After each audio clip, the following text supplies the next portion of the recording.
Hey guys, today I'm going to go over a error message from Visual Studio that I got a lot of questions about, and it's actually a really simple fix.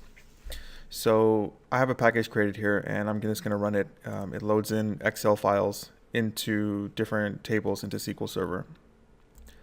So if I click start, immediately I get this error. So we can stop it, go check here. And this is the error right here. So a good rule of thumb is whenever you get errors, go ahead and just create a new text document because it's hard to see in SSIS. Go ahead and just copy the messages. I'm going to copy both.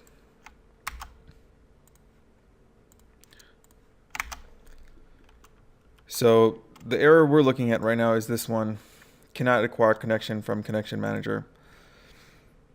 And there you'll get a lot of different answers if you Google, but the quick fix, which works every time for me, is basically the Excel file is a 32-bit and SQL is trying to run it in 64-bit. You can download other stuff to make it work with 64, but you don't always have that option. So if you do run into this error message right here and you have to get it to work, you just need to change the package to 32-bit. So how you do that is you have your full package here, and not this part of the package, but the actual like project name. You want to right click on it, go to properties. In configuration properties, you want to click on debugging, and you want to set this runtime 64-bit to false. Hit OK. And then I'll show you right now, that one failed before, but let's run it again. And there it goes.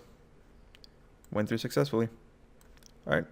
So that's how you solve that certain error message. I will put the exact error code in the description so that you can compare and see which one it is. All right. Thanks for watching, guys.